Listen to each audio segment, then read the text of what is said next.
So I'm just looking at the new 2022 Hyundai Staria. It's running the 2.2 engine that is practically the same engine that's in my wife's Hyundai Santa Fe 2014 model. It's a really good engine, and with the Bosch system is a more reliable system that I've found in the past from repair work as such and servicing. I would believe they still need the injector washers replaced as per recommendation by either the Hyundai dealer or ourselves like we do. We recommend around about 80,000 to 100,000 Ks remove and replace the injector washers.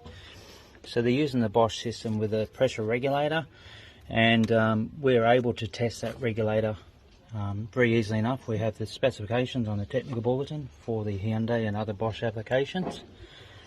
They use a rail sensor down the end there. So you have solenoid type injectors, so they're really easy to diagnose with these. And your medium control valve is located at the bottom. I'm not sure if they run an in-tank pump like the Santa Fe does. I suspect it possibly does. The air filter, great little design here.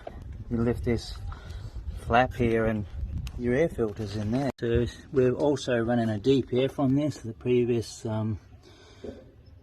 the Santa Fe 14 model doesn't run a DPF. This is running a DPF, and there's your differential pressure sensor located up there, which you can set up the test tool on that we've recently released, the DPF and turbo test kit. Intake flap, probably one of the few issues that we've seen with Hyundais.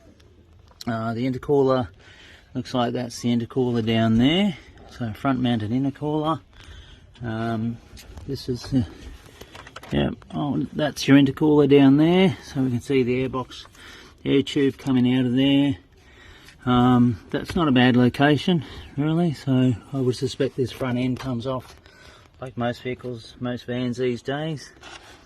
Of course, dry belt, so a bit more tight there to replace that. This will be a timing chain engine. Yeah, so that's just a bit of a overview of the Hyundai Staria 2022 model. It's great to pull that air filter out, but as the owner, he said, "Oh, what about the battery?" I said, "Well, you'd hope not to pull out the battery for another 5 years, and I don't think it's that difficult anyway. Yes, you'd have to pull out the airbox, but there's some easy to get to bolts down there."